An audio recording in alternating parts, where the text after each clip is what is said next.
Baby, I'm the gamble of your life. Why you always gotta think twice? We could go at it all night. Till the morning till you can't even go no more.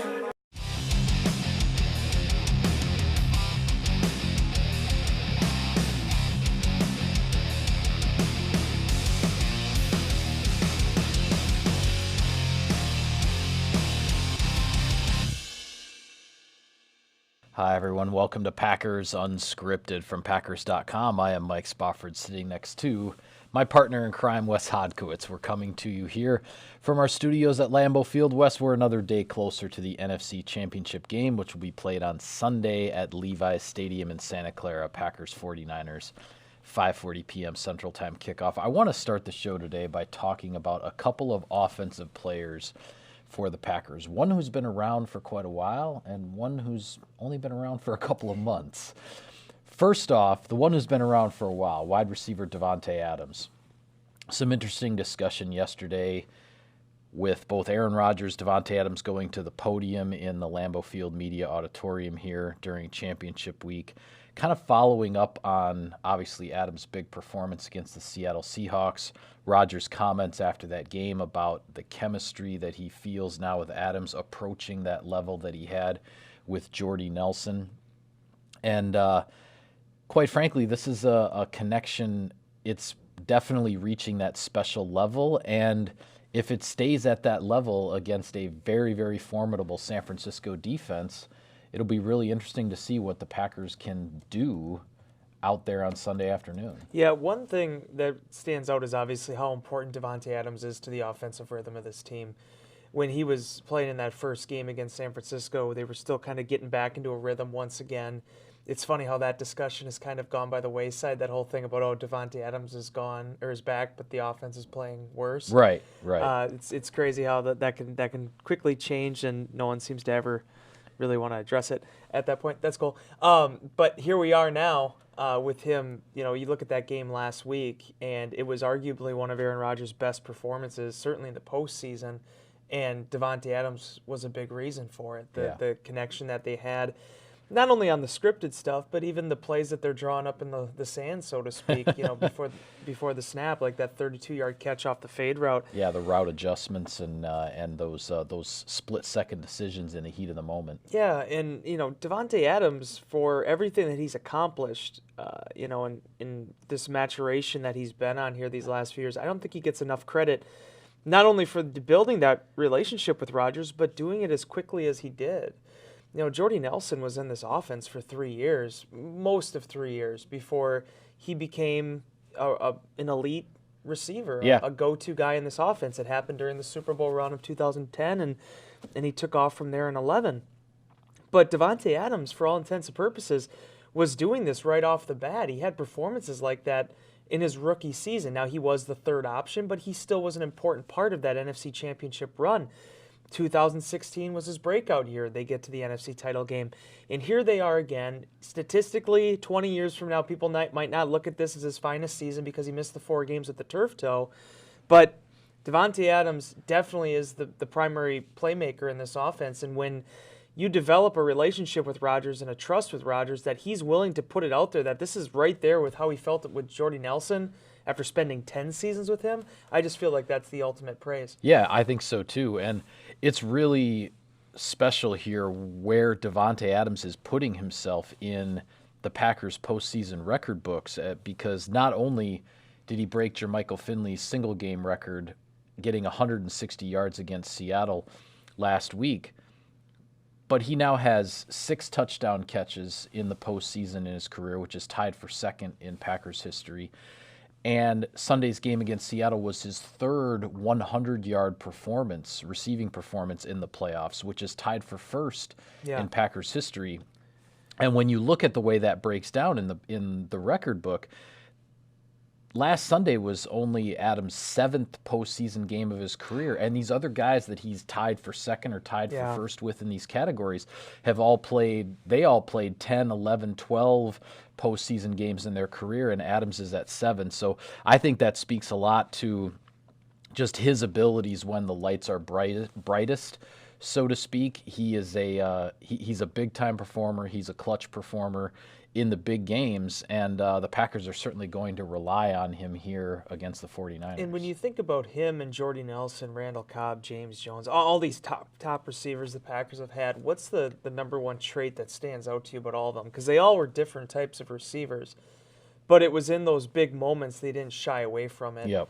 Davante Adams, if it's 4th and 1, and we've seen plays, I think Detroit was one of them, where it's 4th and 1 and they need a yard. And yeah, that was a big time conversion there. That was a crucial part of that comeback. Yeah, and you need a yard and you need to be able to move the chains. And Davante Adams is it. He's that guy. He's become that guy. And for so many years, that was Jordy Nelson and Randall Cobb and the guys that are just, when the chips are down, who do you trust? And for Rodgers to have that faith in Adams at this juncture of his career is incredible. And the other thing is, too, this is an offense that I think it's always been rhythm-based. We've talked about that since the beginning. Even when they do some of the unscripted stuff and playoff schedule, the way that they move the ball down the field and the momentum that they derive that from, it's all based on rhythm. And I think one of the things I've always said was, when you look at Nelson and probably James Jones in specific, I feel like Adams encapsulates both of their games, both of their strengths. He can run the stop routes. He can be consistent. He can look for the chains and move them. But there's still that dynamic big play aspect to his game down the field. He can make those huge catches over the shoulder, being covered, and he doesn't bat an eye at it. Now you look at a game like San Francisco, and as I wrote in Insider Inbox on Thursday, I don't know what their game plan is going to be. Yeah. I don't know if they're going to have a lot of Richard Sherman on him, if the safeties are going to be on top of him. But as he was speaking at the podium as part of the news conferences on Wednesday, he doesn't really care. He feels like he's going to be able to win and get open. And that goes back to the very beginning with him. And he kind of expounded on that about whether he was at Fresno State or even back to his high school days, he always felt like if I run my route better than I know I can, you don't know what I'm going to do. So I inherently have the advantage in that. Then you want to throw in the athleticism, the vertical, the 40 times, those type of things. Footwork, that's what really separates him. Yeah. So it's been really fun to watch. And again, he's 27 years old. He's in the prime of his career. Conversely, I think Jordy's 27-year mark was in 2012. So, I mean, Davante Adams, there's a lot of football left to be played, and he's on path to be a real special player. Yeah, well, I had asked Aaron Rodgers when he was at the podium yesterday. I asked him specifically about Adams. We all know that Rodgers has thought very highly of Adams throughout his career from the day he arrived. And as you said, the performances, a couple really big performances he had as a rookie. But I asked him, okay, so is there something about Adams' game that is different this year that is leading to you to talk about make the comparison to the connection that you had with Nelson? And Rodgers basically pointed to one thing, and it's Adams' memory. He focused on recall was the word that he used. And I remember conversations that I've had for doing yearbook stories and other features and stuff with Rodgers and Nelson, and all of the conversations they talked about that they would have, whether it would be in the hallway outside the meeting room or on the sideline at practice or on the sideline during a game, talking about all these different things that would come up in the past. Hey, do you remember this from Miami in 2014? Or how about that against the Giants in 2012? And Rodgers and Nelson had that. And what Rodgers was saying is that he's hearing Davante Adams bringing those types of past moments and past situations up in conversation now a lot more often.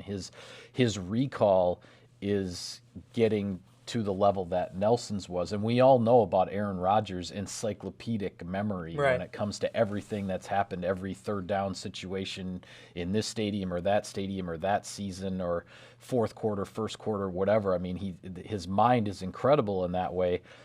And he's able to develop the connection with the receivers when they start to remember things in much the same ways that he does. And I think that's where this thing is headed now with Adams. Yeah, because everyone, it's been a big line and conversation people have had for years now about being on the same page with Rodgers. And I think one of the things about it is, everybody, I'm sure you did it too in college, you have your group reports. And if you're a tremendous student and you know the material really well, if you have 4 or 5 people in your group and you can lead that group, okay, could you still get an A if everybody else is just kind of lackluster and, maybe not pulling their weight? Yeah, you're probably good enough to do that.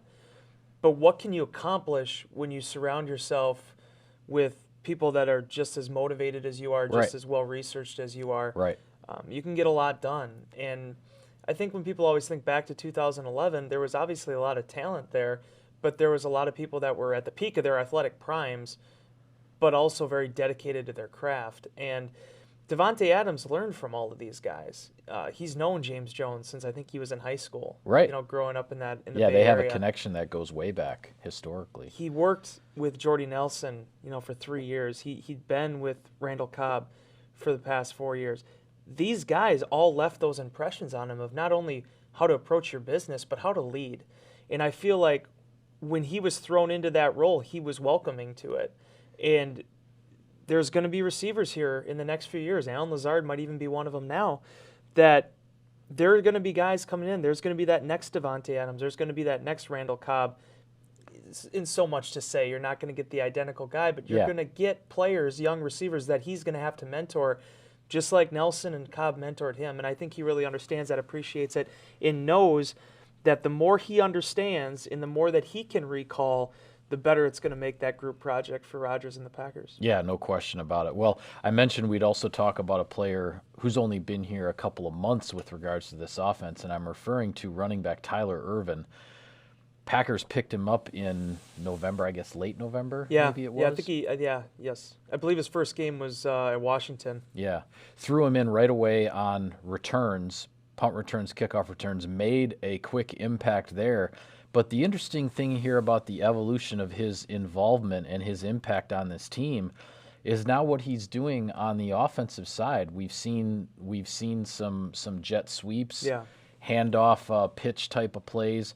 We've seen him run some wheel routes out of the backfield. No pass receptions or deep connections down the field, but those are in the playbook as well. This is really interesting how this has evolved, because Tyler Ervin has always just been kind of pegged as a special teams guy. Yeah.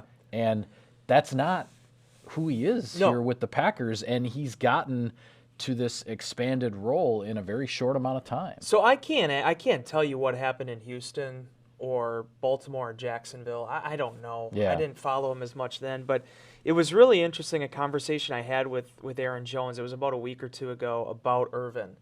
Because he's the one that came up with the Swervin' Ervin nickname and has been really complimentary of him. And I just was Jones who came up with it? Okay, I didn't realize that. So it was funny, at least in the Green Bay locker room. Maybe he had it elsewhere, but he is incredibly familiar with him. And I thought that was interesting. I'm like, because to be honest with you, I didn't know anything about Tyler Ervin until the Packers claimed him.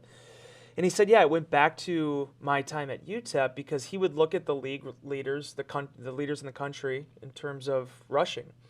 And there was this little, smaller back, much like himself, at San Jose State that was just running over everybody. Yeah. And Ervin had 2,500 total yards his last 2 years there, in addition to everything he did as a returner. Right. And it was funny to me going back and looking at the scouting reports of him getting the 2016 draft, because he was a fourth-round pick of the Houston Texans, and everybody was drawing these comparisons. Jamal Charles, Darren Sproles, that this guy could be a really dynamic playmaker, and at the time it looked like the Texans were going to pair him with Lamar Miller. So in 3 years with Houston, he only had 19 touches offensively, in addition to what he did at kickoff and punt returns. They eventually moved on from him. He lands in Baltimore on their practice squad. They move on from him, and then he ends up being claimed by Jacksonville. The thing that ties this all together then is Aaron Rodgers going to the podium and talking about the conversations he had with John Wojciechowski and with John Eric Sullivan, the Packers personnel directors, in that the Packers have had an eye on Ervin for some time, and all the stars finally aligned for him to come into Green Bay. So whether it's the Packers personnel department or whether it's Aaron Jones, this guy really hasn't surprised anybody. But seeing what he has added to those jet sweeps and those pre-snap motions, it's important, because it seemed like all year long the Packers were kind of searching for who that guy was going to be. Trevor Davis did it a little bit. Geronimo Allison did it. Allen Lazard did it again last week. Yeah. But with Ervin, for the first time that I can recall last week, you actually saw him start to be utilized in that pistol formation with the two running backs. and the Packers are running plays off of that. For a guy that wasn't on the roster 6-7 weeks ago, when you talk about differences and why this matchup could be different, I just think that this adds a new wrinkle that San Francisco is going to have to prepare for. Yeah, I mean, it's definitely a change-up, and in some ways it was born out of necessity because Ervin started getting more snaps on offense when Jamal Williams was injured and he was being rested, particularly in the Detroit game, the regular season finale in Week 17. But then it's just the more snaps that Ervin got on offense, the more Matt LaFleur and the offensive coaches were saying, Tyler Ervin isn't suddenly going to get the ball 20 times on offense, not when you have Aaron Jones and Davante Adams and whatnot. But the coaching staff felt like, hey, there's a role for this guy. There's a way that we can use him, and we're going to continue to use him moving forward. So much like, Jay Sternberger, in a sense, the rookie tight end who spent the first half of his rookie season on injured reserve and then was activated. Now, he's only made one catch. He made his first NFL catch last week.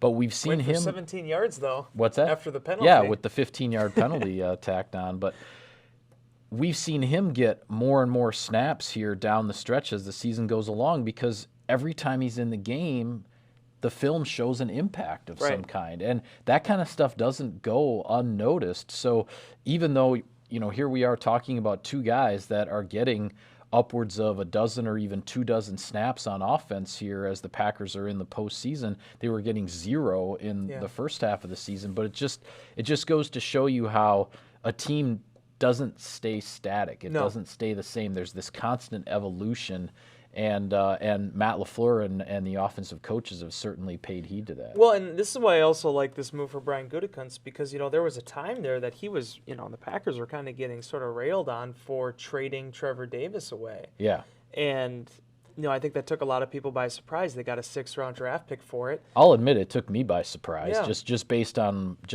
how we had seen Davis being used in training camp and the preseason games and whatnot. I thought they had sort of the niche for him on offense and that they wanted to use him in that way, but then they decided to move on. Yeah, so he goes to Oakland and they claim Trey Smith, and things didn't really work out with Smith, and they try again and they go and find Tyler Ervin. Yeah. Now, the one benefit to that, because a lot of times you want to keep your core as consistent as possible through the season, but again, this is a conversation I think I've said before on the show, but I go back to the talk I had with Tim Mastey years ago. If you're a specialist, if you're a returner, if you're even on specialty, like the playbook isn't as expansive. You can come in and make an impact, whether it's a kicker, punter, returner, long snap, what have you. Yeah. You can slide in, and Ervin has done that, and I think it's a credit to Gutekunst because, they wanted to get better on their returns. They also were able to get some draft equity for it, but they were able to eventually, through that process, find an answer. And, I think I want to say, Dallas Morning News-wise, or with Rick Gosselin's ratings, I think the Packers are probably going to end up in that 15 to 20 range for special teams. Yeah, they're going to be somewhere in the middle of the pack. Which, when you consider where things were looking in the middle of the season, it's just incredible what Ervin has been able to add both on kickoffs, returns, and punt returns, in addition to the fact that the Packers are covering a lot better. And for Matt LaFleur and his coaching staff to say, we're seeing what this guy's doing on special teams. We think he can help us on offense. That's the life of an NFL coach, and that's the life of an NFL team.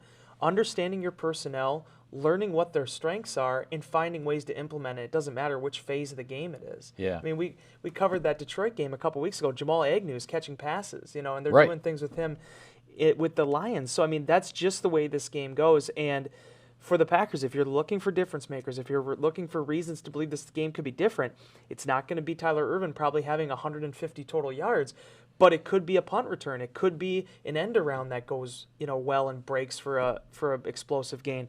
All these things are things that have to be in the back of your mind. So for Ervin, as Aaron Jones says, adding a little bit more lightning to this offense, that all creates more mismatches potentially for Green Bay to exploit. Yeah. Well, one other thing I want to get to before we go today, Wes, we'll switch gears to the defensive side of the ball for a minute.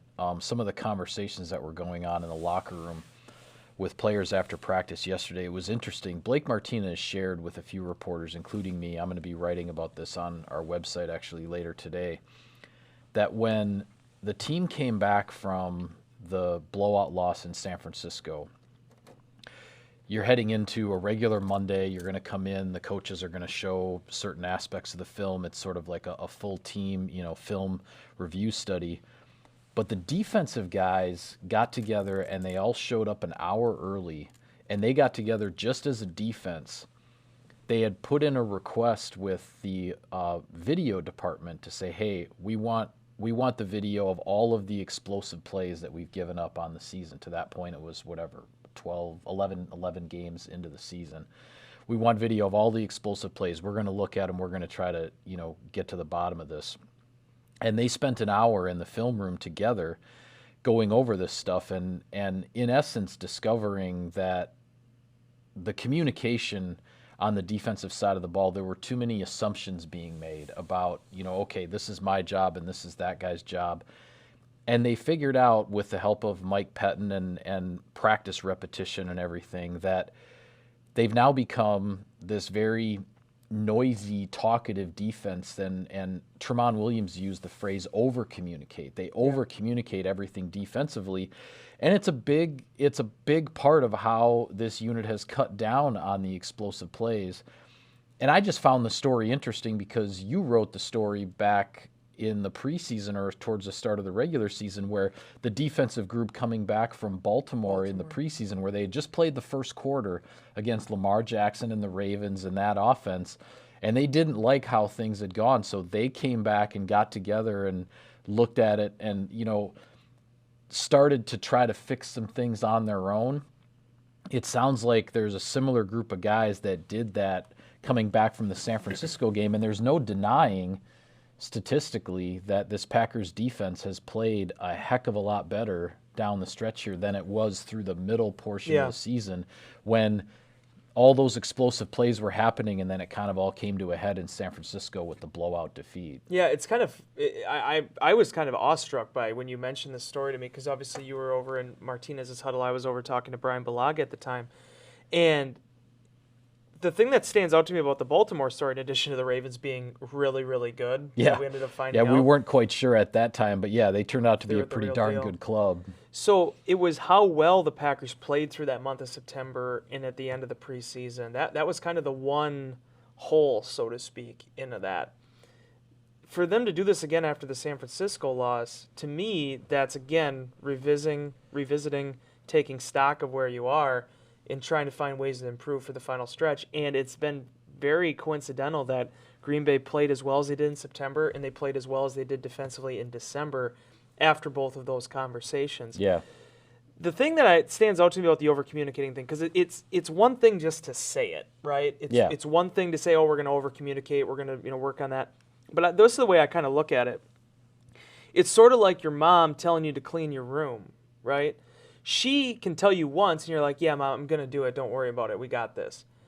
If she keeps nagging you, or it could be your father too, by the way.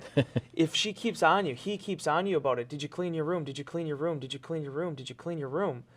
Eventually you're going to be like, all right, fine. I'm going to clean the room. I got this. All right, we're good. And you're going to do it because you want to be done with it. Yeah. And I look at this very similarly with this defense. All these guys know what they're doing. They've been studying this thing since April. Some of these guys have been in the defense for 2 years now with Pettin. They understand the responsibilities, everything like that. But it is sometimes that just getting on you about it again. Talk a little bit more. Can you remind everybody what their assignment is? Can you tell people what you're doing and who's got this player?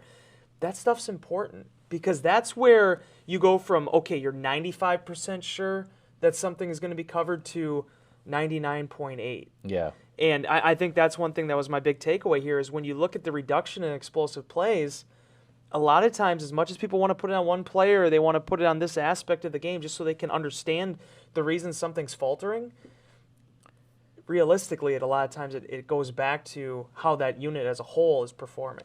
And what some of the guys were talking about too is that, they, in essence, they were getting away with some of the lack of communication because the explosive plays weren't killing them necessarily. Right. They were still winning games. A lot of the explosive plays they were giving up, they were good enough defensively to rise up in the red zone, get the stop, and allow the field goal. But then when what happened in San Francisco, where some explosive plays happened, the offense had a bad day, the defense was getting gashed, particularly late first half and into the second half where the game got out of hand, suddenly they look at it and go, okay, well, it really cost us, and if we want to get to the Super Bowl, if we want to make a playoff run, that 49ers team, that's the level that we need to get to. So I hate to use the overused phrase wake-up call, but in a sense, that San Francisco game really was the wake-up call for the defense, that it's like, okay, what we've been doing, the 49ers prove that what we've been doing is not going to cut it. Yeah. And so they had kind of the players-only meeting type of thing with the film session that then led into the rest of the full team review of what happened in San Francisco. And Tramon Williams point blank said he doesn't think that the team would be where it is right now. They wouldn't be as good a team as they are right now if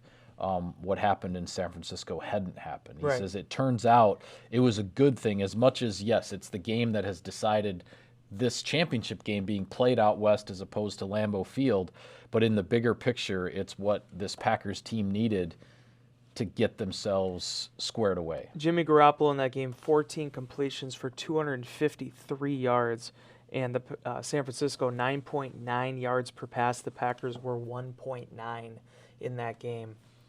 You talk about, with Kyle Shanahan, Matt LaFleur saying this is going to be a different game. It's going to be a different game for those reasons. You're not going to see that again.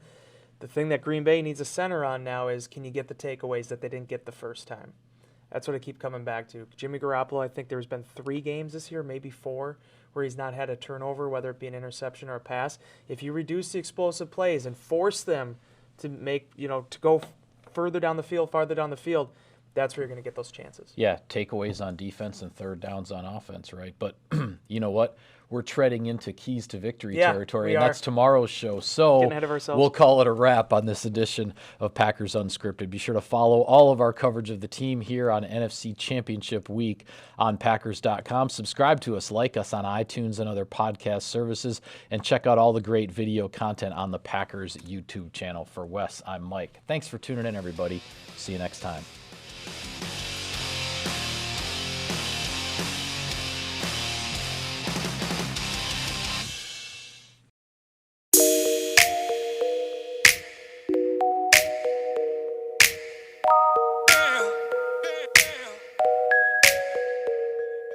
Baby, I'm the gamble of your life. Why you always gotta think twice?